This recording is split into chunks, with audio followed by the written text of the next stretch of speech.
미국 뉴욕 증시에서는 주간 신규 실업자 수가 줄고 주택매매 지수가 상승하는 등 지표가 호전 추세를 보이면서 주가가 전날에 이어 상승세를 이어나갔습니다. 지난 2분기 우리나라의 실질 GDP가 지난 분기에 비해 1.4% 증가했습니다. 이는 한국은행이 7월 말에 발표했던 속보치에 비해 0.1%포인트 낮은 수준입니다. 기아차가 미국에서 소울과 소렌토 35,000대에 대해 리콜을 시행한다고 미국 언론이 보도했습니다. 저출산의 영향으로 청소년 인구가 계속해서 줄어들고 있습니다. 베이비붐이 일었던 1960, 70년대에는 인구 3명당 1명 수준이었던 데 비해 2010년은 5명당 1명꼴로 급감했습니다.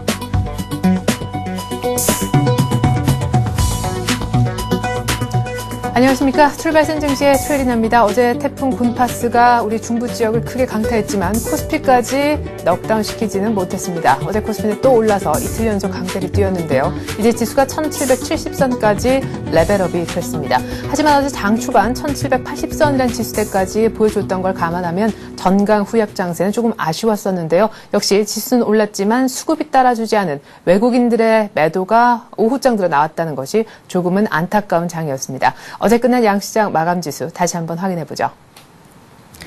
네, 코스피는 10포인트 이상 올라서 1775까지 상승을 했습니다. 코스닥 역시 470을 회복한 날이었는데 외국인과 기관의 동반 순매수가 진행이 됐습니다. 원달러 환율이 이틀 연속 내렸죠. 1180원을 간신히 어제 사수하는 모습이었습니다. 당국의 개인 물량으로 추정되는 매수세 때문에 겨우 버텼다라는 분석이 있네요. 아시아 증시 쪽으로 한번 가보죠. 네, 중국의 제조업지수에 이어서 미국의 제조업지수마저 좀 개선했다라는 소식이 글로벌 경기 둔화 우려를 조금 씻어줬던 날이었는데요. 중국도 이제 사흘 만에 반등했고요. 일본도 지금까지 너무 많이 내렸었죠. 어제 드디어 니케이가 9,000선이 회복이 됐던 날입니다. 화면에 보여지지 않고는 홍콩 증시도 어제 플러스 마감했었고 대만의 가권도 올랐네요. 자, 간밤의 뉴욕 분위기 한번 보죠. 지표가 모두 다 좋았습니다. 무엇보다 주간 신규 실업수당 청구 건수, 실업수당을 청구했던 사람들의 숫자가 지난주보다 조금 더 줄지 않았을까 한 주 전보다 그렇게 예상을 했었는데요. 더 많은 사람들이 줄어들면서 오늘 밤에 나올 고용지표에 대한 기대를 키웠습니다. 그리고 별다른 기대가 없었던 주택 관련 지표죠. 7월 잠정주택 판매, 미결주택 매매라고도 하는데 이 지표가 석 달 만에 플러스로 반전되면서 시장에 대한 주택 관련 지표에 대한 우려를 또 덜어주었었습니다.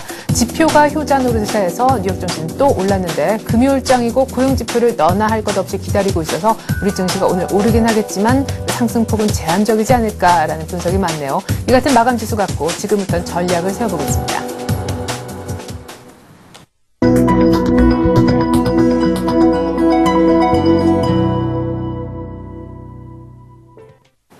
네, 이렇게 보듯이 뉴욕장은 또 올랐습니다. 사흘 연속 상승세를 지금 구가하고 있는데요. 이번엔 지표가 거의 다 좋게 나왔습니다. 고용지표를 하루 앞두고 거래는 늘지 않았지만 지표는 좋았기 때문에 주가는 일단 반응하는 모습이었는데요. 오늘 우리장 다시금 1780선 장중에 두드려볼 수 있을까요? 오늘 우리장 전망해보는 시간 갖겠습니다. 교보증권 여의도 지점에서 김학현 차장 나와주셨네요. 안녕하세요. 안녕하세요. 네, 자 어느덧 성큼성큼 정말 이틀 동안 보폭을 늘려서 왔습니다.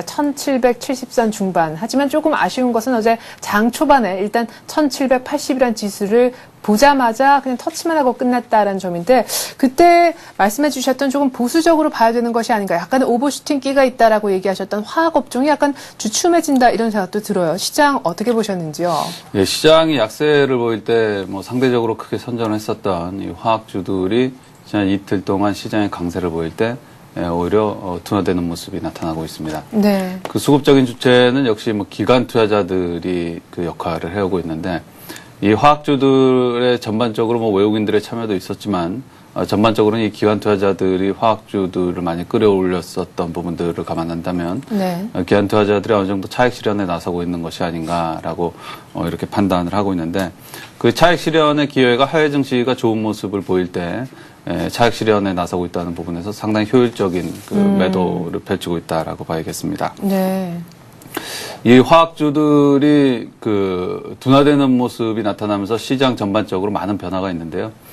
시장에 대해서 뭐 제대로 이해하기 위해서 이 화학주들의 급등의 원인이 어디에 있는가를 한번 살펴보도록 하겠습니다. 네. 이를 위해서 뭐 잠시 도표를 좀 준비를 해왔는데요. 예. 잠시 도표를 한번 살펴보도록 하겠습니다.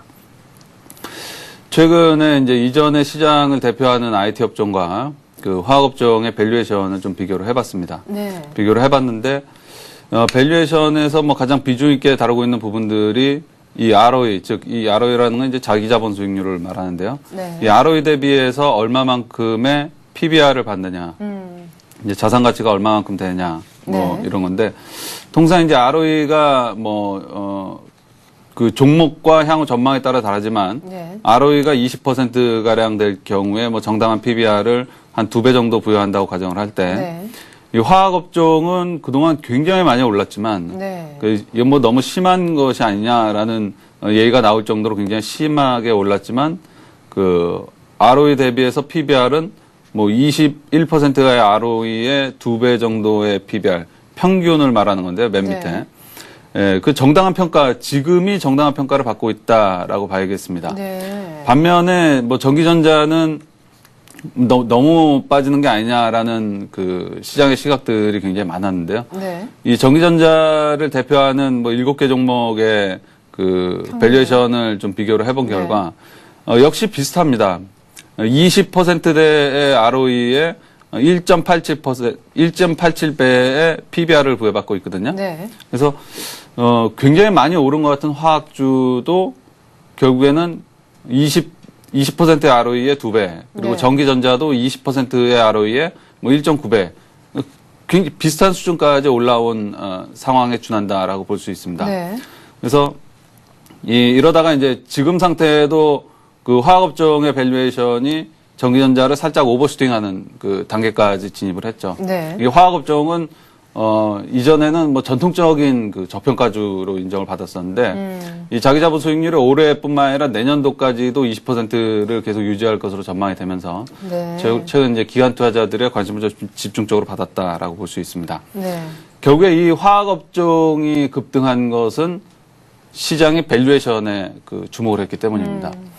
IT랑 자동차가 급등을 할 때는 이 밸류에이션보다 시장이 성장성에 그 초점을 맞췄었는데 네. 이 화학업종과 조선업종이 반등을 할 때는 시장의 초점이 기관 투자자를 중심으로 해서 밸류에이션으로 옮겨졌다라는 부분들에 보다 포인트가 맞춰질 수 있습니다. 네. 밸류에이션을 중심으로 한다는 것은 성장성보다는 이제 뭐 안정성을 좀 중심으로 한 투자가 좀 이루어졌다라고 네.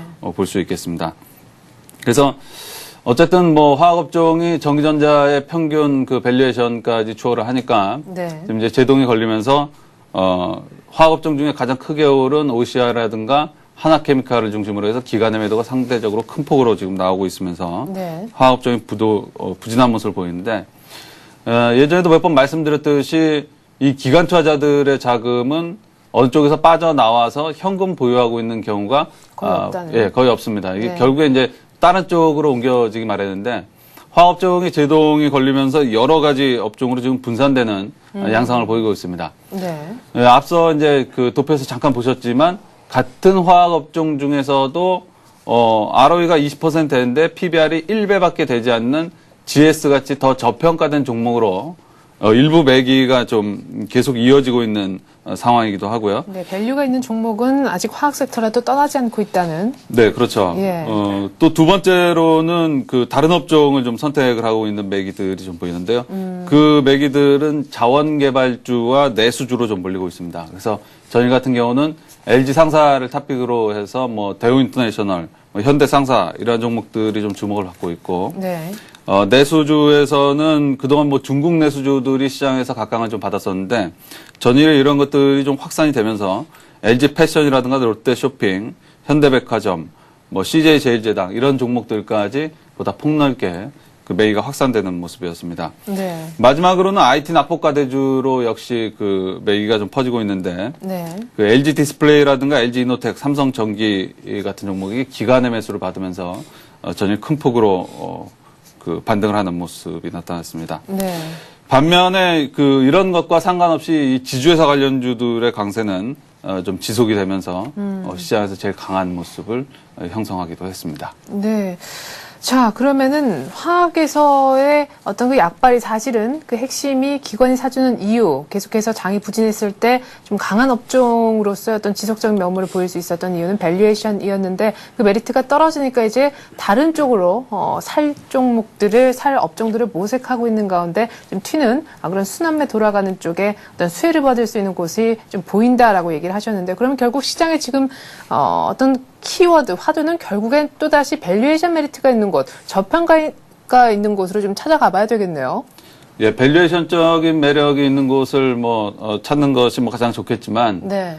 지금 같은 경우 이제 앞서 이제 자동차 섹터에 대한 말씀을 좀 드리려고 하다 안 드렸었는데, 네. 이 자동차 섹터가 IT보다 상대적으로 선전할 수 있었던 최근에 이제 3개월이죠. 화학과 네. 조선일이들 했었던 3개월 동안에 이 자동차가 상대적으로 선전할 수 있었던 그 원인에 대해서 그 시장 참여자들이 많이 굉장히 의아해하는 투자자들이 굉장히 많았습니다. 네. IT랑 자동차는 똑같이 올랐음에도 불구하고 이 IT 같은 경우는 급락한 종목이 수두룩하게 나왔던 반면에 이 자동차의 종목들은 그렇지 않았거든요. 네.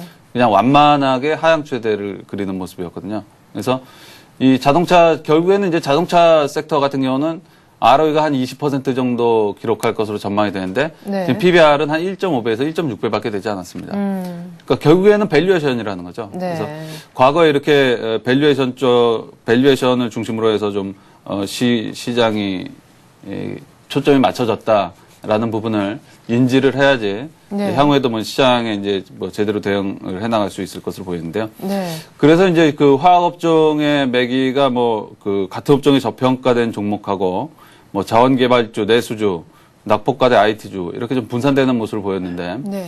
결국에 이제 우리의 투자도 이 시장에서 제일 강한 모습을 보이고 있는 지금 기관 투자자들의 방향을 좀 따라갈 수밖에 없을 것으로 이렇게 보이는데요. 네. 이 IT 쪽 같은 경우는 낙폭과대 메리트하고 해외 증시 반등 영향이 상대적으로 크기 때문에 네. 큰 메리트다라고 볼 수는 없을 것 같고요. 오히려 이전에 3개월 동안 형성된 매기의 이전은 자원개발주와 내수주에 보다 신뢰성 높게 좀 전이되고 있는 것이 아닌가라고 판단이 되는데 네. 이 내수주 같은 경우는 사실 거래하기가 쉽지 않습니다. 왜냐하면 거래량이 10만 주 내외에 상당히 적은 거래량을 보이고요. 네. 1년에 최근과 같이 급등하는 국면이 한두 차례밖에 나오지 않거든요. 네. 그래서 자칫 내년에 기다려야 고점에 될 수도 있겠네요. 예, 고점에 물릴 경우에는 꽤 오랜 시간을 기다려야 되는 상황이 올 수도 있습니다. 거래량도 적어서. 네. 결국에 세 가지 섹터 중에서 대안을 가장 유동성도 어느 정도 있으면서 그런 대안을 찾는다면 이제 자원개발주 정도에서 그 대안을 찾는 것이 좀 낫지 않을까라고 보고 있습니다. 예. 그래요. 지금 좀 밸류에이션 메리트가 있는 쪽이라 하면은 이제 후보군을 쭉 얘기를 하셨는데 낙폭과대 IT주는 해외 변동성이 조금 거기에 연동되기 때문에 조금 어째 불안하고 내수주 쪽도 거래가 터져줘야만 가는 그런 쪽인데 거래가 지금처럼 이렇게 실리는 적이 사실 횟수로 따지면 1년에 많지 않다 이렇게 얘기를 하셨습니다. 자, 그러저러해서 자원개발주 쪽에서 좀 봤으면 좋겠다라고 얘기하셨는데 그에 앞서서 저는 궁금한 것이요. 자동차도 지금 충분히 밸류에이션이 있어서 잘 버텨왔다라고 하셨는데 최근에 자동차도 이제 막 가는 거 아닌가 이런 생각도 들어서요. 예, 자동차 업종을 중심으로 해서 최근에 이제 좋은 소식들도 페루와의 FTA도 체결을 하고 이래서 네. 좋은 소식도 들려서 기아차가 하향 추세대를 상향 돌파하려고 하는 움직임도 좀 나타나고 있고 네. 현대차도 전일은 좀 빠지기는 했지만 반등세를 좀 지속을 하고 있고 자동차 부품 섹터에서는 명확하게 좀 나타나는데 이 평화전공이라든가 만도 같은 종목은 직전 고점을 돌파하는 신고가의 모습을 보이고 있습니다. 네. 근데 제일 중요한 거는 이 중소형 섹터보다는 이제 대형주 섹터인데 현대차나 기아차 같은 종목인데 밸류에이션이 기본적으로 뒷받침되고 있기 때문에 시장에서는 가장 안전한 투자처 중에 하나가 될 수 있을 것으로 그렇게 판단을 하고 있고 네. 시장보다는 계속해서 아웃퍼폼하는 그런 움직임을 보일 수 있을 것으로 판단하고 있습니다. 네, 그래요. 자동차 쪽은 여전히 계속해서 앞으로 좋을 것이다 이렇게 긍정적으로 보시는 것 같습니다. 자, 그러면 앞서서 밸류에이션이 괜찮은 쪽 후보군 가운데 조금 앞으로도 조금 더 가줄 것 같은 쪽 역시 자원개발주 쪽이 아니겠나 이렇게 얘기를 하셨는데 어제 큰 폭으로 막 시세를 내고 있긴 한데 지금 뭐 신고가를 내고 있는 그런 종목도 있는 것 같습니다. 오늘 뭐 대표적인 자원개발주 하면 좀 굵직한 종목은 딱 정해져 있잖아요. 어떤 종목 볼까요? 네, 대표적인 자원개발주라고 한다면 뭐 중소형주도 뭐 수두룩하겠지만 네.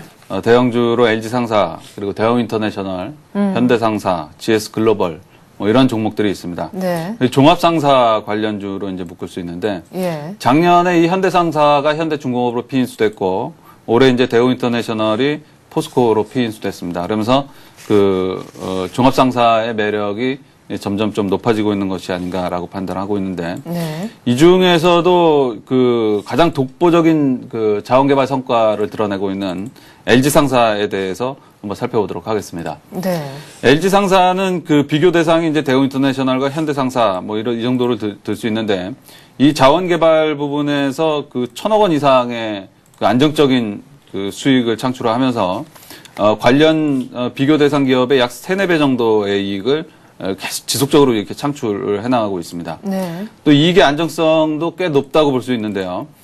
가격 변동성과 위험이 낮은 유전과 석탄광 비중이 상당히 높습니다.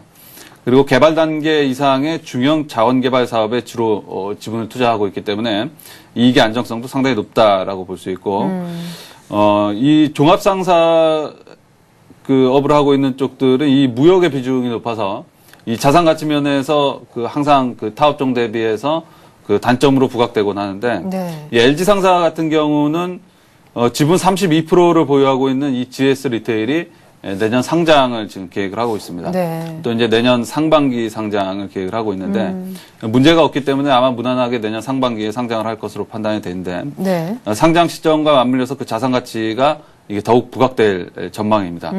이 LG 계열하고 GS 계열하고 이미 계열 분리가 완료된 상황이기 때문에 네. 이것이 현금화될 가능성이 높은데 현금화될 경우에는 이제 대규모 자금이 소요되는 철광석 프로젝트 투자를 통해서 네. 이익의 안정성이 더욱 높아지지 않을까라고 전망을 하고 있고 무역 부분의 안정성도 타사 대비해서 월등히 높은데요. 예. 이 LG 계열사들, 전자 계열사들과 이 화학 쪽 계열사들의 수출입을 담당하고 있기 때문에 안정성이 상당히 높다라고 보고 있습니다. 현재 1.5배의 PBR이 부여되고 있는데 2010년 ROE는 36%에 달할 전망입니다. 밸류에이션적인 매력이 상당히 높은데 네. 물론 2010년이요. 2010년의 ROE는 일회성 이익이 좀 포함되긴 합니다.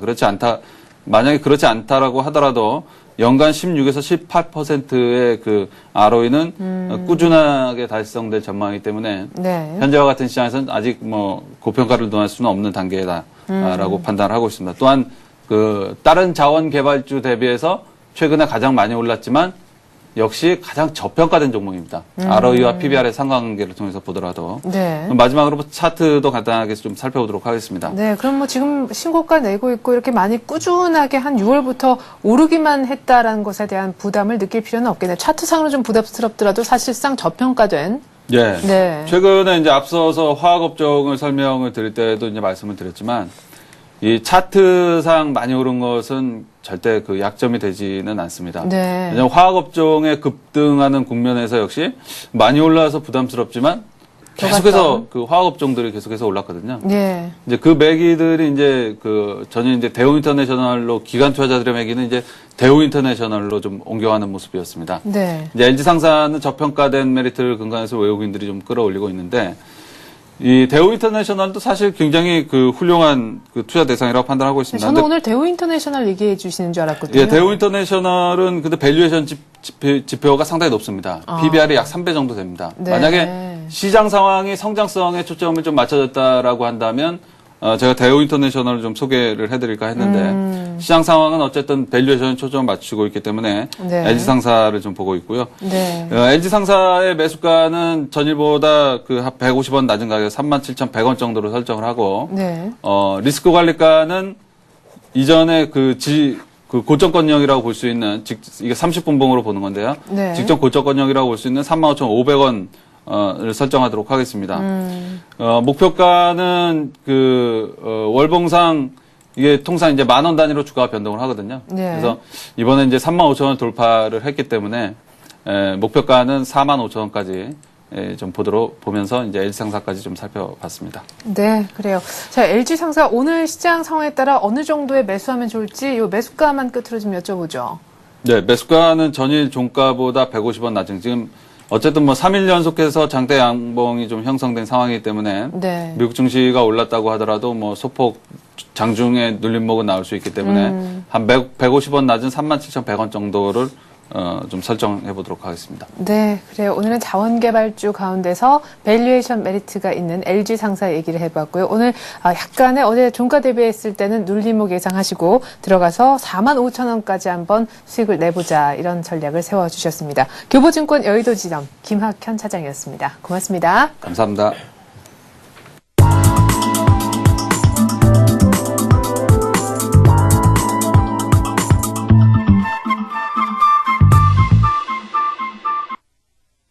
네, 이번엔 특정 뉴스를 갖고 그 뉴스에 따른 수혜를 입을 수 있는 그런 종목을 미리 한번 발굴해보는 시간 갖도록 하겠습니다. 뉴스로 보는 투자의 맥, 오늘은 신한금융투자 평촌지점에서 서정함 대리 나와주셨네요. 안녕하세요. 네, 안녕하세요. 네, 지난주 뉴스가 부동산 규제 완화 약발 별로다. 추가 대책의 압박이 커지고 있다. 때문에 추가 대책이 나오면은 아마 이 건설주들이 더 가지 않겠느냐 이렇게 예상하시면서 삼성 엔지니어링하고 삼성물산 얘기를 해주셨는데 오히려 GS건설하고 대림산업이 더 큰 폭으로 오르지 않았나 그런 생각이 맞습니다. 드는데요. 예, 지난주 같은 경우에는 아무래도 이 GS건설이나 대림산업 같은 그런 DTI 그 완화에 좀 더 크게 수혜를 받을 수 있는 좀 국내 건설사에 좀 오리엔트되어 있는 그런 회사들이 더 크게 상승을 한 건 사실입니다. 네. 그래서 하지만은 삼성 엔지니어링과 삼성물산 같은 경우에는 국내뿐만 아니라 해외 사업 수주가 그렇게 계속 지속적으로 이어질 수 있는 그런 회사에서 제가 저번 주에도 추천을 드렸었는데요. 네. 그거에 대한 의견에 뭐 변함은 없고요. 그리고 현재 목표가 같은 경우에는 제가 저번에 삼성 엔지니어링 15만 원을 말씀을 드리면서 네. 매수를 한번 해보시라 말씀을 드렸었습니다. 매입가는 13만 2천 원에서 플러스 마이너스 1,000원 제시해드렸었는데요. 네. 사실 지금도 그 가격에서 변함은 크게 없습니다. 지금 지난주 말에 좀 크게 상승을 하고 오히려 지금 계속 꾸준하게 좀 조정을 받으면서 다시 한번 가격은 내려와 있는데요. 네. 지난주에 뭐 13만 7,500원까지 고점을 찍긴 했습니다. 하지만은 아무래도 지금 글쎄요, 지금 매기가 다른 쪽으로 좀 다른 건설사로 몰리면서 크게 상승을 못 했었는데요. 네. 하지만 아직까지 제가 말씀드린 뭐 손절가나 아니면 제가 말씀드린 이유들의 변함이 없기 때문에 그리고 저는 이제 앞으로도 분할 매수 쪽으로 그리고 최근에 뭐 GOSP라는 그런 가스오일 분리 플랜트 수주 시장도 개척을 해나가면서 계속 긍정적인 얘기가 들리고 있기 때문에요. 네. 삼성 엔지니어링은 충분히 분할 매수하고 홀딩할 수 있는 충분한 여지가 있다고 보고요. 삼성물산 역시 현재 외국인들이 꾸준하게 매집을 하고 있는 중입니다. 네, 물산이 사실 힘이 조금 더 없었던 것으로 보이네요. 예, 물산이 역시 좀 힘이 좀 없었죠. 좀 하락폭이 더 컸습니다. 하락폭이 네. 더 컸는데요. 제가 말씀드린 손절가는 54,000원이었고요. 현재가 56,500원인데 아직까지 여유는 있습니다. 그래서 충분히 분할 매수하면서 홀딩할 수 있는 상태로 판단이 되기 때문에 네. 삼성물산, 삼성 엔지니어링 홀딩하시는 전략으로 저는 다시 한번 말씀을 드리고 싶습니다. 네. 자, 삼성 엔지니어링하고 삼성물산은 계속해서 홀딩 관점을 제시를 해 주셨습니다. 자, 그러면 오늘 새롭게 다룰 뉴스 어떤 건지 궁금한데요. 예, 오늘 뉴스는 이제 오늘 아침에 큰 뉴스는 이제 해외에서 그 자동차 판매가 급감하고 있다는 좀 네. 안 좋은 얘기가 나왔었는데 사실 어제 같은 경우에는 오히려 또 신차 효과 엔화 강세 때문에 자동차주의 비중을 확대하라는 뉴스가 있었습니다. 네. 이 두 가지 뉴스는 상반되는 내용인데요. 그래서 지금 어느 한쪽에 편을 들면서 지금 뭐 좋다 나쁘다 얘기하기가 좀 힘든 상황인데 저는 아무래도 좀 좋다 쪽으로 비중을 두고 있습니다. 예. 왜냐하면 지금 현재 신차 효과나 그리고 엔화 강세 같은 경우는 엔화는 지금 15년 만에 최고 강세를 보이고 있고요. 그리고 신차 효과 같은 경우는 현대차는 이제 신차를 발표하는 사이클을 들어가기 시작했죠. 네. 기아차는 아무래도 그런 사이클이 어느 정도 끝난 상태지만 현대차는 네네. 뭐 아반떼를 시작으로 뭐 연말에 뭐 그랜저가 새로 나오고 그리고 내년 같은 경우는 산타페 계속 그 후속 모델들이 계속 나오고 있는데요. 네. 이제 뭐 아반떼 효과로 지금 국내에서는 4월 이후에 국내 시장 점유율이 45%를 돌파를 했고요. 네. 그리고 미국 시장 점유율도 20개월 연속 상승을 하고 있습니다. 그렇기 때문에 그리고 또 하나 이제 한국 페루 FTA 체결도 있었는데 네. 자동차에는 긍정적 뉴스들이 더 많은 것 같습니다. 그렇기 때문에 최근에 뭐 계절 영향도 있었고요. 이런 비수기 영향도 있었는데 그런 영향보다는 장기적으로 볼 때는 이런 엔화 강세 신차 효과 사이클들은 더 큰 호재가 되지 않을까 싶어서 자동차주를 말씀을 드리려고 하는데요. 네. 역시 자동차주는 지금 완성차 업체 중에서 가장 큰 현대차 그리고 부품주 중에서는 만도를 추천드리려고 합니다. 네, 그래요. 완성차 업체 가운데 현대차, 그리고 부품주 가운데 요즘에 신고가 쓰고 있는 만도를 보고 싶다, 이렇게 얘기를 해 주셨습니다. 그리고 얘기가 빠르게 끝나고 시간적인 여유가 있으면 지금 리콜 사태를 맡게 된 기아차에 대한 의견도 제가 여쭤보도록 하겠습니다. 먼저 현대차 얘기부터 좀 들어볼까요? 예, 현대차 같은 경우에는요, 지금 그래서 엔화 강세를 가장 굉장히 긍정적으로 가장 큰 호재로 받아들일 수 있는 기업이 아닌가 싶습니다. 네, 계속 오르다가 어제 이제 좀 조정을 받았죠. 예, 어제 좀 조정을 받았었는데요. 지금 현대차 같은 경우에는 글쎄요, 엔화 강세는 일본 차보다 글로벌 경쟁력을 이제 가격 경쟁력을 높여주는 거죠. 사실 네. 품질 경쟁력보다는 가격 경쟁력을 높여주는 건데, 이것 또한 회사에는 굉장히 큰 재무적으로 큰 이제 도움이 될 수 있는 상황이고요. 그리고 네. 한국 페루의 FTA 체결도 역시 현대차에는 가장 큰 호재가 아닌가 싶습니다. 그리고 최근에 아반떼를 시작으로 하는 신차 사이클 아까 열심히 말씀드렸는데요. 네. 그리고 후속으로 베르나도 이제 출시를 예정을 앞두고 있다고 하더라고요. 역시 이런 중소형차들의 아무래도 이런 후속 출시작은요 굉장히 긍정적인 효과를 나올 것 같고, 반대로 이런 도요타나 혼다 같은 경우에 신차 사이클은 아마 내년 하반기에나 시작이 될 것 같다고 얘기가 나오고 있습니다. 그렇기 네. 때문에 상대적으로 일본 차와 경쟁하는 현대차 같은 경우에는 지금 현재 주가에 도움이 될 만한 요소들은 더 많은 것으로 판단이 되고 있습니다. 네. 자, 현대차에 대한 외국인과 기관의 양 매도가 끝나고 정확히 120일 이동평균선에서부터 반등하기 시작해서 이제는 전 고점이 15만 3천 원 향해서 다시 가고 있는 중인데, 이번 상승의 끝은 전 고점 돌파 가능할까요? 예, 제 생각에는 전고점 돌파는 가능하다고 생각합니다. 지금 예. 저점을 높여가고 있고요. 그리고 고점도 역시 높여가고 있는 전형적인 좀 우상향하는 지금 상황이라고 지금 판단이 되고 있습니다. 네. 그리고 지금 이렇게 현대차 주가가 올라오면서요, 역시 깨지 않은 선은 121선이었습니다. 121선은 깨지 않고 계속 120선에서 반등하고, 그리고 전고점을 높여가는 상황은요 굉장히 긍정적인 상황으로 판단이 되기 때문에 이런 상승 추세가 쉽게 꺾일 거라고 생각하지 않습니다. 그때 목표가는요, 전고점을 뛰어넘고 현재 주가에서 약 한 12% 정도 플러스된 16만 원을 제시해드리고요. 네. 그리고 매입가는요, 지금 현재 전일가 있죠. 14만 3천 원에서 플러스 마이너스 2천 원. 손절가는 좀 거리가 있습니다. 손절가는 13만 1천 원을 전저점, 그리고 이제 아무래도 지금으로 봐서는 글쎄요, 저항선, 매물선이 모여있는 13만 1천 원을 좀 제시해드리고 싶습니다. 네, 이렇게 해서 현대차 얘기를 한번 들어봤는데요. 실적, 그리고 환율, 그리고 한 페루 FTA, 지금 모멘텀도 굉장히 많은 것 같습니다. 전고점이 15만 3천 원이었는데 그 뒤로 계속 밀렸다 다시 반등한 현대차가 16만 원까지 아마 새로운 신차 사이클에 들어가면서 가능하지 않겠느냐, 이런 시나리오를 갖고 계신 것 같네요. 자, 이제 부품 쪽으로 한번 넘어가 보죠. 모비스도 있고 사실 자동차 부품주 하면은 평화전공, 세종공 많은데 만도를 역시 꼽아 오셨네요. 예, 역시 만도를 꼽은 이유는 다른 회사들보다 크게 상황이 좋거나 아니면 앞으로 실적이 더 좋을 것 같다, 예상치가 좋을 것 같다, 이런 이유 때문은 아니고요. 사실 지금 신고가를 내고 있고, 네. 그리고 계속 좀 맴돌던 그런 박스권을 탈피했다는 그런 이유 때문에 제가 만도를 꼽았었는데요. 역시 이유는 완성차 업체들의 신차 효과 지속이 된다. 그리고 엔화 강세, 상대적으로 이익을 볼 수 있다. 그리고 가장 큰 이유는 지금 52주 신고가를 내고 있다는 이유가 가장 큰 이유입니다. 네. 지금 이제 이런 52주 신고가를 낼 수 있었던 배경은 아무래도 기관의 순매수, 그리고 기관의 순매수가 가장 큰 이유였었는데요. 네. 지금 그래서 지금 계속 맴돌고 있던 13만 2천 원 선을요. 그러네요. 13만 원 초반선이죠. 13만 원 초반을 훌쩍 뛰어넘어서 지금 이번 주에 예. 지금 14만 4천 원, 전일가가 14만 4천 원으로 끝나 있는 상황인데요. 네. 이렇게 오랫동안 지속했던 박스권을 탈피하는 경우에는요, 한 단계 주가가 레벨을 업을 하는 경우가 많았습니다. 네. 그렇기 때문에 지금 상황에서는 14만 원대를 유지할 수 있고 오히려 더 상승할 수 있다고 보기 때문에 목표가는 현재가에서 플러스 10% 상승한 15만 8천 원 제시해드리고요. 매입가는 14만 4천 원에서 플러스 마이너스 2천 원, 그리고 손절가는요. 네, 이럴 때 손절은 어떻게 잡습니까? 손절은 역시 지금 이제 한 단계 주가는 레벨업을 하고 있는 중인데, 네. 그 전 박스권의 하단을 보시면 될 것 같습니다. 네. 그 전 박스권의 하단은 역시 지금 11만 원 선인데요. 네. 지금 현재 주가하고는 좀 거리가 있습니다. 네, 그리고 자 끝으로 기아차에 대한 의견을 좀 여쭤보죠. 예. 자, 기아차가 지금 한 3만 1,000원대 이제 기아차도 박스권을 어떻게 한번 돌파를 해보려나 하는 시점에 이게 웬일입니까? 지금 리콜 얘기가 나왔습니다. 뭐 한 3만 5천 대 정도 미국 쪽에서 리콜 소식이 들려왔는데 오늘 주가에 영향을 얼마나 줄까요? 이게 기회인지. 글쎄요, 지금 상황에서는요, 만약에 이런 리콜, 현대차하고 기아차는 기본적으로 주가는 같이 가지만요, 네. 이런 얘기가 나왔을 때는 현대차하고 주가하고 이제 단기적으로 주가가 좀 방향이 다르게 갈 수도 있다고 보고 있습니다. 네. 현대차는 현재 아까 제가 말씀드린 호재가 더 많고요. 기아차 같은 경우에는 상대적으로 이런 악재가 나오고 신차 사이클이 끝난 상황에서는 주가가 네. 힘을 못 쓸 수도 있습니다. 그렇기 때문에 만약에 기아차를 매수하시려고 하시는 분들은 오히려 현대차 쪽으로 좀 더 무게를 두시는 게 더 좋으실 것 그럼 같고요. 오늘 들고 계신 분들은 어떻게 해야 되는지요? 뭐 오늘 들고 계신 분들은 이런 단기적인 악재로 지금 계속 맴돌고 있는 이 박스권 상황이 금방 뭐 깨지리라 보지는 않습니다. 그리고 네.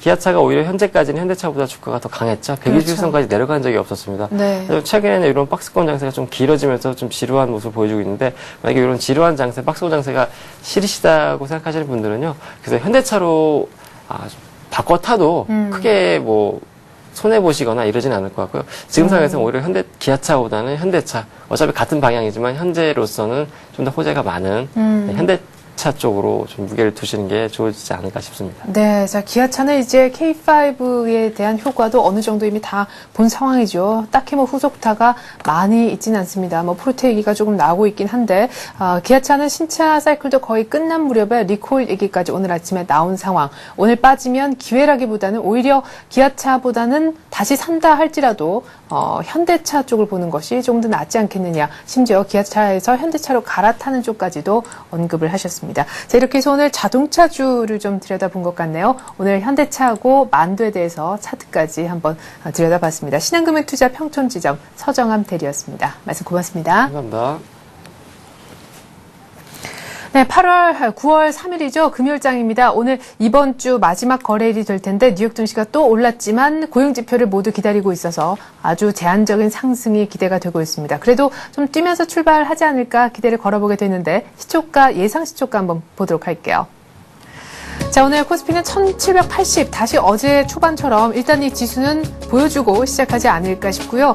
코스닥도 약간 2포인트 정도 뛴 475포인트 정도의 출발이 지금 예상이 되고요. 기아차는 역시 1%가량 이상 밀린 31,300원 정도에서 출발할 것이라 예상되고 있습니다.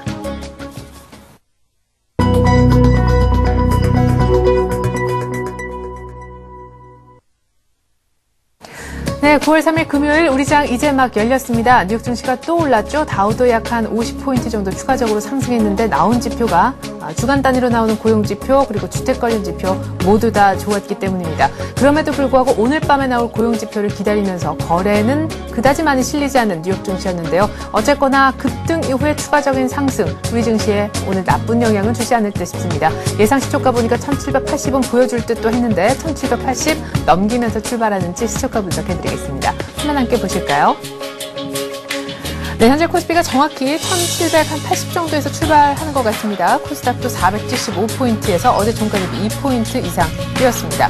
삼성전자가 어제에 이어서 오늘도 추가적인 상승을 조금 더 해주는 분위기, 포스코는 오늘 반등해주고 있네요. 자, 현대차는 그러나 어제에 이어서 오늘도 소폭 더 약세를 이어가는 그런 모습이고요. 모비스 역시 마찬가지입니다. 기아차를 또 연관해서 한번 보죠. 자, 기아차는 당장 한 1.8% 정도, 당장 모비스와 현대차보다 거의 한 2% 이상 빠지는 모습인데 리콜 때문에 일단 장 초반에는 분위기가 안 좋은 듯 싶습니다. 이 같은 하락을 이용해서 매수세가 얼마나 들어오는지에 따라 또 종가의 분위기가 달라질 수도 있겠죠. LG화학은 오늘 강보합이고 삼성생명도 한 1% 가까이 오르고 있습니다. 현대중공업도 역시 0.7% 상승하고 있네요. 자, 그러나 어제 신한지주 CEO 리스크 때문에 4% 이상이나 급락했었는데요. CEO 리스크에 따른 주가 하락은 제한적일 것이다. 이렇게 조금 방어해주는 리포트가 나왔음에도 불구하고 오늘 추가적으로는 더 밀리는 양상입니다. 많은 폭은 아니지만 어제 급락에 이어서 반등이 안 나온다는 점은 조금 안 좋은 그런 분위기인 것 같습니다. KB금융은 그러나 아주 소폭이나마 올라와주고 있죠. 한국전력도 0.5% 정도 매수세가 들어오고 있긴 하지만 29,100원 정도에 아직까지 머물고 있습니다. 자, 지주회사 LG가 어제 3%대로 거의 급등을 했었는데 오늘 추가적으로 더 오르는군요. 역시 지주회사들 신고가 내고 있는 종목들은 계속해서 그 신고가 행진을 이어나가는 차별화가 진행되고 있는 모습이고요. LG전자도 어제여서 오늘도 또 상승, 그리고 LG디스플레이가 어제 또 큰 폭으로 올랐었는데요. 6.7% 급등했던 LG디스플레이도 오늘 더 가는 분위기입니다. 오늘 전반적으로 IT는 어제의 반등을 이어간다. 어제 급등했었던 IT 종목도 오늘 추가적으로 더 가는 그런 분위기가 나오고 있습니다. 자, 롯데쇼핑도 역시 더 가긴 마찬가지네요. 유통 대장주들 오늘 계속해서 상승세가 이어나갈 것 같고 지주회사들의 강세도 오늘 역시 공통적인 그런 면모인 것 같습니다. 하이닉스도 오늘 1% 추가로 더 보태는 모습이고, 자, KT하고 기아차는 역시 조금은 약합니다. KTNG도 조금은 약한 모습, 신세계도 역시 추가적으로 더 오르네요. 롯데쇼핑, 신세계 모두 다 오르는 거 보니까 현대백화점도 오늘 강세로 출발하지 않을까 싶습니다. 현대제철도 오늘 포스트와 더불어서 상승해주고 있고, NHN도 0.5% 상승, 그리고 삼성전기도 0.8% 정도 뛰네요. 오늘 삼성물산이 1% 이상 괜찮은 상승해주고 있고, OCI가 다시금 상승하는 날인 것 같습니다. 37만 원 찍고 2% 급등하고 있는데요. 화학에 조금은 한풀이 꺾이는 거 아닌가 싶은 상황에서 OCI가 다시금 움직여주는군요. 네, 보다 자세한 출발 상황 분석 전문가 통해서 들어보도록 하겠습니다. 현대증권으로 가서 배성영 연구원 한번 만나볼까요? 안녕하세요. 예, 안녕하세요. 네, 뉴욕 증시가 또 올랐기 때문에 일단 어제처럼 1780을 터치는 하고 있지만 외국인들이 또 소폭 역시 매도하는 모습, 오늘 밤에 나올 미국의 고용지표 여기에 달려있다라고 보는 것 같아요. 예, 그렇습니다. 일단 이번 주 주중 글로벌 제조업 지수가 전반적으로 좋게 나오면서 WD 무료가 감소하면서 다시 시장은 박스권 상단 고점으로 또 진입하는 모습이고요. 먼저 고용지표에 앞서 어제 이제 미국 2분기 노동 생산성이 발표가 되었었는데 1년 반 만에 고점에서 하락하는 모습을 보였습니다. 일단 경험적인 고점에서 정점을 친 것으로 보이고요. 일단 고점을 치고서 하락했다라는 것은 그만큼 기업 입장에서는 더 이상 생산성을 높일 수 없는 만큼 그런 노동력의 그런 활용도가 최고조에 임박했다라는 뜻으로 해석을 할 수가 있겠고요. 조만간 기업에서도 풍부한 현금을 바탕으로 해서 추가적인 고용을 이어낼 것이다라는 것을 시사하고 있다라는 점에서 미국 고용 개선이 점진적이나마 계속적으로 지속될 수 있다라고 지금 예상하고 있습니다. 일단 내일 고용 보고서가 상당히 좀 중요한 관건이 될 수가 있겠는데요. 네. 일단 결과가 좋게 나온다 그러면 WD 무료를 추가적으로 완화시키면서 시장 안도 랠리를 좀 더 이어갈 수 있을 것으로 예상을 해볼 수가 있겠고, 네. 설령 예상치를 하회하더라도 일단 단기 변동성 확대를 유인하는 변수에 그칠 것으로 보고 있습니다. 역시 이제 고용지표가 안 좋게 나오더라도 경기 부양책에 대한 기대가 그만큼 높아질 수 있기 때문에 시장에 미치는 영향은 제한적일 것으로 보고 있습니다. 네. 자, 그러면 일단 고용지표를 결국엔 지켜보는 것이 가장 큰 관건일 텐데 그것이 당장 오늘 밤의 일이고, 일단 뭐 안 좋게 나온다 할지라도 부양책이 나와서 시장의 낙폭이 커지거나 하지는 않을 것이다. 제한적인 낙폭을 보여줄 것이다. 이렇게 예상하시는 것 같습니다. 그러면 안 좋아도 썩 그렇게 나빠지지 않을 시장이라면 어떤 식으로 대응해야 될지 이제부터는 전략을 좀 세워봐야 될 것 같은데, 당장 어제 특징적으로 보여줬었던 IT주들의 반등이 일단은 오늘도 이어지고 있거든요. 심지어 많은 폭 급등했던 종목들도 그래도 아직은 싸다 하는 인식 때문인지 오늘 더 오르는 모습입니다. 이 같은 반등세가 조금은 더 지속적으로 나올 수 있다라고 보시는지요? 예, 일단은 아무래도 이제 그 IT 섹터가 대표적인 경기 민감 업종이라는 점에서 WD 무료를 가장 민감하게 반영했던 그런 섹터로 보시면 될 것 같고요. 네. 시장의 전반적인 그런 세계적인 위험이 낮아지면서 IT 섹터 역시 점진적인 매수세가 좀 더 유입되지 않을까 그렇게 예상을 해볼 수가 있습니다. 어제 IT 섹터 중 역시 이제 가장 많이 올랐던 종목이 LG 디스플레이와 삼성전기 같은 종목들이 될 수가 있겠는데요. 네. 어제 LG 디스플레이에서 일부 공급 측면에서 조절 가능성을 시사했기 때문으로 네. 저희가 볼 수가 있겠고요. 역시 이제 그러한 그 근본적인 측면들은 역시 이제 수요 회복의 그런 바탕이 아니라 오히려 공급 측면의 그 조절이라는 점에서 뭐 아직까지는 기술적인 반등 정도로 이해하시면 될 것 같고, 다만 앞서 말씀드린 대로 역시 이제 WD 무료가 완화되고 있다라는 점에서 현재 밸류에이션 매력은 분명히 상존하고 있기 때문에 추가적인 반등은 좀 더 이어갈 수 있을 것으로 그렇게 예상하고 있습니다. 네, 그러면은 고용 보고서가 예를 들어서 아까 예상하셨던 두 번째 예상대로 조금 안 좋게 나와서 추가 경기 부양책에 대한 기대를 높였다라고 그런 시나리오, 두 번째 시나리오대로 흘러간다라고 가정을 했을 때 IT주가 당장은 추가 경기 부양책을 아마 볼 수는 없을 텐데요. 지금 버냉키한테 약속을 받은 정도의 상태이지 않습니까? 예, 월요일에 다시 IT주는 빠질 가능성도 열어둬야 되는 건지요? 예, 일단 앞서 말씀드린 대로 첫 번째, 그러니까 고용지표가 좋게 나왔을 때는 오히려 WD 무료가 좀 더 완화되면서 IT 섹터 쪽으로 좀 더 유리하게 작용할 수 있을 것으로 볼 수가 있겠고요. 네. 반면에 이제 고용지표가 예상치를 하회한다 그러면 역시 이제 전반적인 수요 측면이 아직은 부진하다라는 것을 의미하기 때문에 네. IT 섹터 역시 이제 기술적인 반등 정도로 보시면 될 것 같습니다. 네, 그러면 지금 밸류에이션 메리트는 있어도 오늘 당장 들어가기에는 너무 대형 재료가 오늘 밤에 기다리고 있는 셈인데 투자를 조금은 늦추는 것이 맞지 않나 시점을요. 그런 생각도 드는데요. 예, 그렇습니다. 역시 이제 이번 주 지수 역시 이제 단기적으로 좀 많이 올라온 부분들이 있고요. 예. 박스권 상단에 근접하면서 단기적인 이격 조정 정도는 예상을 해볼 수가 있는 시점이기 때문에 네. 다소 한 템포 늦춰서 매수 타이밍을 잡으시는 게 좋을 것 같고요. 네. 전반적으로 기술적인 측면에서도 지금 종합지수가 이동평균선이 모인 시점에서 다시 정배열 쪽으로 위쪽으로 방향을 잡고 있는 상황이기 때문에 네. 시장의 흐름은 전반적으로 좋다라고 보시면 될 것 같습니다. 네, 1750이 아니라 지금은 1780이기 때문에 지수적인 측면에서도 조금은 부담스러운 자리다. 일단 고용지표 보고 그 다음에 투자해보자 이런 얘기셨습니다. 현대증권 투자컨설팅센터 배성영 연구원이었습니다. 출발 분석 잘 들었습니다. 예, 감사합니다. 네, 계속해서 외환시장과 채권시장 쪽으로 한번 넘어가 보죠.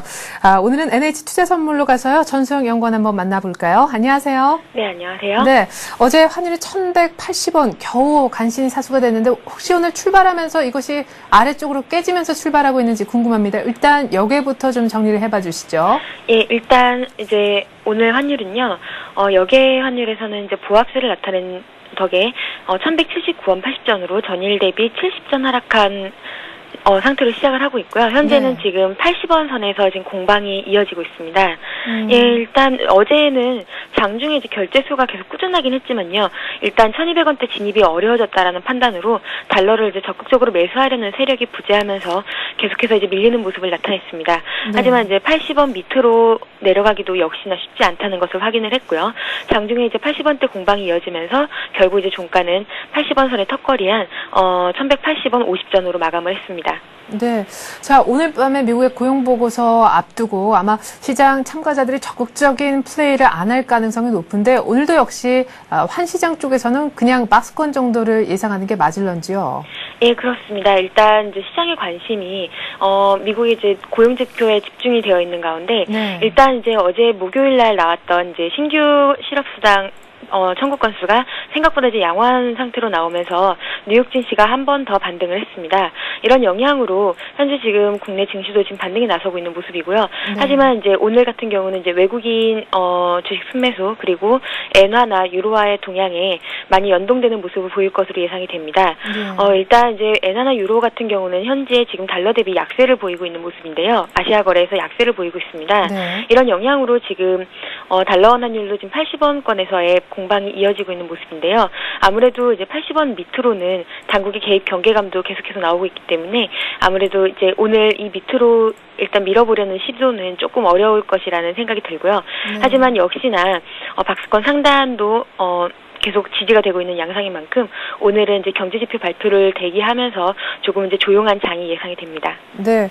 한편 어제 채권 시장은 약세 하루 만에 강세로 전환이 됐습니다. 사실상 따지고 보면은 IMF의 우리 한국 성장률에 대한 상향 조정 그리고 물가 관리 들어가겠다라고 하는 정부의 뉘앙스 여러 가지 약세 재료가 충분했는데도 한 번 떨어졌으니까 한번 사보자 이런 어떤 역시 매수세가 많았던 것 같아요. 예, 일단 외국인이 장을 지지하는 영향이 컸습니다. 장중 내내 이제 외국인은 국채 선물 계속 사들였고요. 결국 이제 가격이 반락했을 때 저가 매수가 유효하다는 것을 한 번 더 입증한 하루가 됐었습니다. 그래서 어제는 이제 112선을 재차 탈환하면서 15틱 상승한 112.09로 마감을 했고요. 국고 3년물은 OBP가 하락한 3.6%로 마감을 했습니다.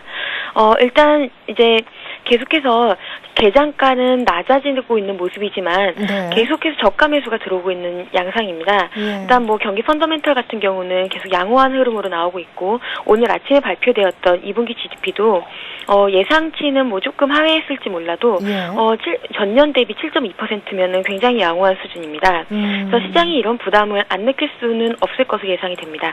하지만 일단 뭐 수급적으로 굉장히 우호적이라는 것을 시장이 계속해서 느끼고 있는 상황이고요.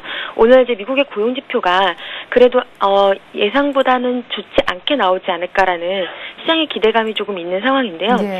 일단 뭐 이런 것들은 사실 이제 미국의 경제 지표가 지금 현재 상황으로는 안 좋아도 좋게 해석하려는 경향이 좀 강한 이번 주 흐름이었습니다. 그래서 만약에 안 좋게 나왔다면은 이런 흐름이 뭐 경기가 좋아지고 있기 때문에 신규로 일자리를 찾으려는 사람들이 늘어나고 있다. 이런 식으로 해석할 가능성도 있고요. 뭐 여러 가지 해석의 가능성이 있기 때문에 이런 것들 한번 좀 지켜보셔야 될 것으로 예상이 됩니다. 그래서 일단 이제 우리 시장은 다음 주 금토일을 계속해서 지켜보셔야 될 것 같고요. 대외 요인이나 이런 것들을 봤을 때 그리고 오늘 어제 밤에 나왔던 ECB의 기준금리 동결하고 이제 트리셰 총재가 그러나 경기 불확실성 여전히 크다라고 말했던 이런 부분들을 고려했을 때 우리 금통위도 기준금리는 동결될 가능성이 높다고 보고요. 계속해서 이제 발언 같은 경우는 매파적일 것이라는 쪽에 무게를 두고 싶습니다.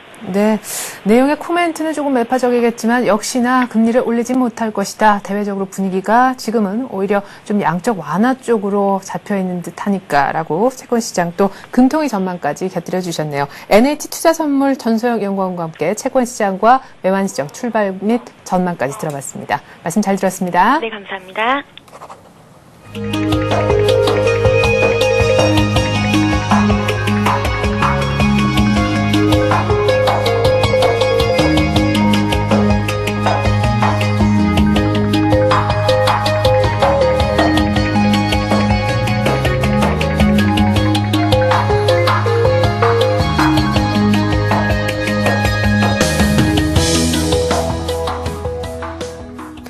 일단 추가적인 뉴욕장 보고 우리 증시도 1780을 보여준 아침이고요. 계속해서 소폭이나마 상승폭은 늘려나가고 있는 그런 양상입니다. 하지만 외국인들은 돌아오지 않고 있는데요. 오늘 같은 애매한 금요일 날 고용지표를 앞두고 어떤 전략을 펼 수 있을런지 지금부터는 오늘의 전략을 세워보겠습니다. 이트레이드증권 온라인 PB센터 정영훈 과장과 함께 말이죠. 안녕하세요, 과장님. 예, 안녕하세요. 네, 일단 뭐 1780 정도면 양호한 출발이다 이렇게도 보여지는데 오늘 상승한다 할지라도 그 폭은 제한적일 것이라는 전망이 맞는데 역시 의견 같이 하시는지요? 예, 저희 의견도 그렇습니다. 그 해외 변수가 양호해지면서 우리나라 국내 증시도 그 안정적인 모습을 보이고는 있는데요.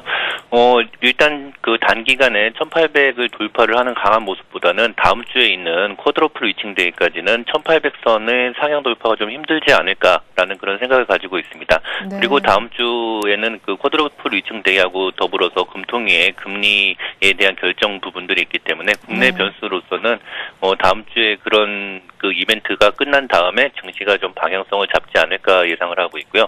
그 전까지는 1800을 박스권 상단으로 두는 좀 제한적인 움직임이 일주일 내내 보여지지 않을까라고 예상을 하고 있습니다. 네. 자, 오늘은 뭐 기아차 때문에 자동차 쪽이 조금 뭐 분위기가 썩 좋은 것 같지 않아 보입니다. 뭐 신한지주 때문에 금융도 사실은 굉장히 꺾여 있는 듯 보이는데 다시금 화학주가 상승세를 시작하는 거 아닌가 이런 생각도 들고요. 유통주는 계속해서 또 초강세를 이어나가고 있습니다. 네오비즈 게임즈는 보니까 오늘 또 중국주로 화려하게 지금 관심을 받으면서 급등을 하고 있는 그런 양상인데 역시 어떤 한정된 종목군들 사이에서의 순환매 이것이 도는 장이 아닌가 싶은데요.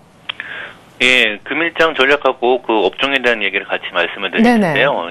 지금 그 아까도 말씀드렸다시피 지수가 제한적인 박스권을 예상을 하고 있는 그런 그 투자자들이 많기 때문에 그 종목별로다가 순환매가 지금 계속적으로 다 이루어지고 있는 그런 상황입니다. 그래서 현재 시장의 주도주라고 볼 수 있었던 아까 말씀하셨던 이제 그 내수 관련 주들이라던가 아니면 유통 관련 주식들, 중국 관련 주식들, 그다음에 지주사 관련 주식들, 화학 관련 주식들 같은 쪽으로다가 계속적으로 다 좋은 그 성과가 났었는데요. 네. 일단은 그런 신고가 종목들에 대한 저희 관점은 일단 트레이딩 관점으로 보셔야 될 것 같습니다.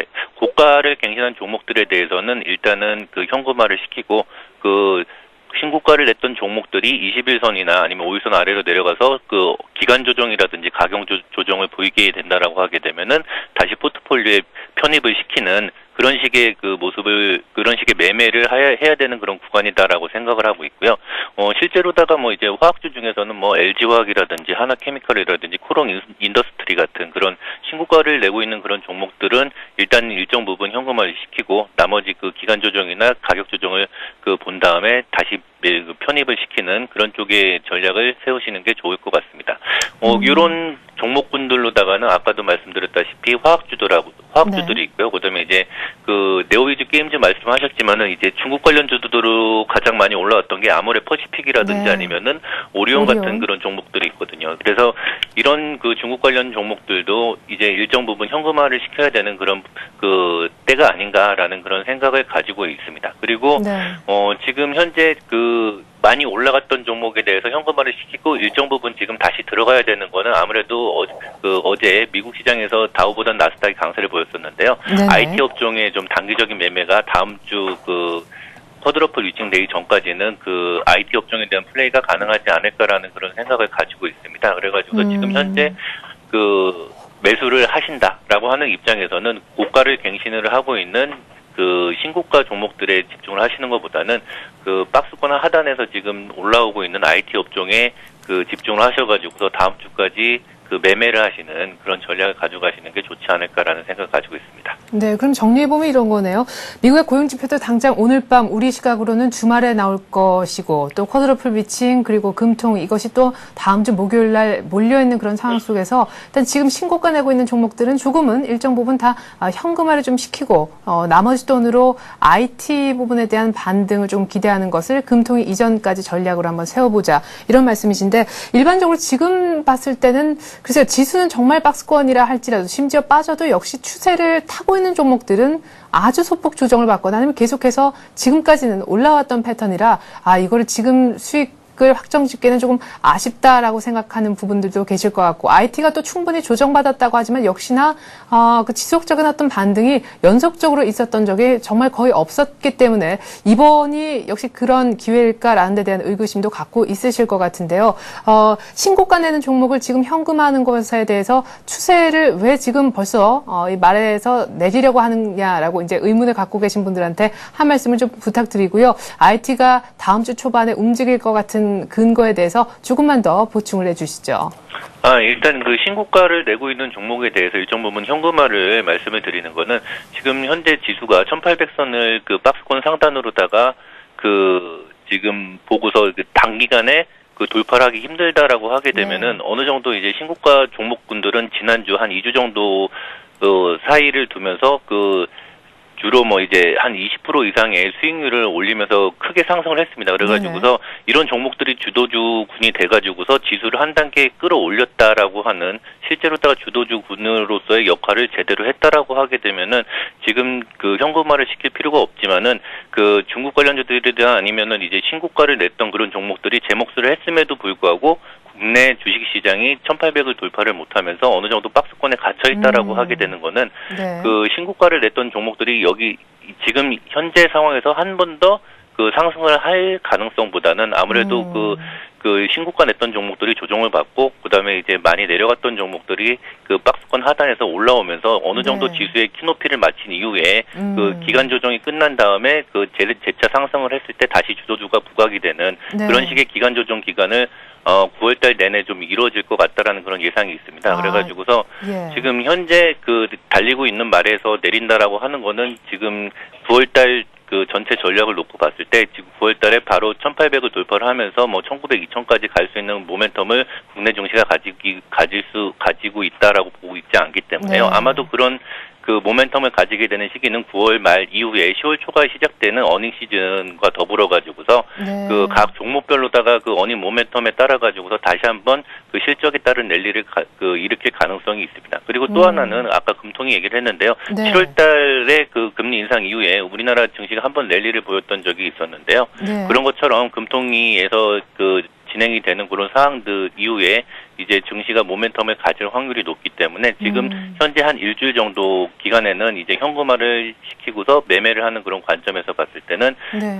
신고가 내는 종목들이 지금 판다라고 하더라도 지금 가격대에서 다시 못 살 정도로다가 계속적으로 더 올라갈 것이냐라고 하는 관점에서 봤을 때는 네. 이미 지난주하고 지난주에 올라왔던 부분들이 있기 때문에 그렇게 빨리 가지는 않을 것이다라는 그런 예측 때문에 네. 일부 현금화를 시키고 다시 매매를 한다라고 하더라도 그렇게 놓치거나 아니면은 다시 못 살 그런 움직임 보이지 않을 것이다라는 그런 예측을 하고 있습니다. 네, 많이 추가적으로 더 못 갈 것 같고 또 그런 기회는 충분히 올 것 같다 이런 얘기셨는데 그러면은 IT 어떤 쪽으로 좀 사는 것이 좋을까요? LED는 계속해서 의견들이 전문가들 사이에서 분분한 것 같던데요.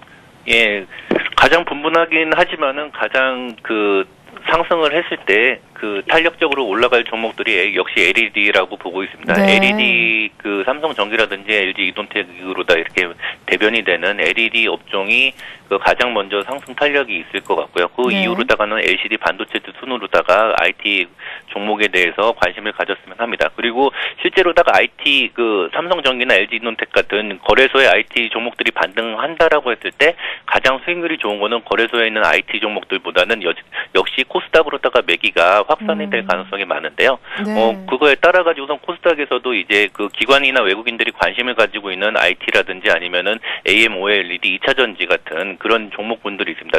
대표적인 것들이 이제 덕산 하이메탈이라든지 대주전자재료, 테크노세미캠 같은 그런 종목들이 이제 개인들이 건드리는 그런 코스닥 종목이 아니라 기관이나 외국인 매수들이 있는 그런 종목들이 분명히 있기 때문에요. 네. IT 종목들이 반등을 한다라고 했을 때는 이제 거래소 IT 쪽만 보시는 게 아니라 코스닥 쪽에서 이제 기술력하고 실적이 뒷받침되고 있는 그런 네. 종목들로다가 이제 눈을 돌리셔가지고서 매매를 하시는 것도 다음 주까지는 괜찮은 전략이 되지 않을까라고 생각이 됩니다. 네, 어느 때보다 명확한 전략 잘 들었습니다. IT 쪽에서 LED 쪽에 어떤 급반등이 가장 먼저 용수철이 많이 튀어오르지 않을까 기대하신다고 하면서 LG이노텍, 삼성전기를 좀 짚어주셨고요. 무엇보다 연동해서 코스닥 쪽에 있는 종목들, 덕산 하이메탈, 테크노세미캠, 대주전자 재료 같은 종목들도 연동해 움직일 가능성이 농후하다라고 진단해 주셨습니다. 그래요. 다음 주 초반 그리고 금통위 그리고 쿼드러플 만기 이전까지 이런 종목들 IT주들의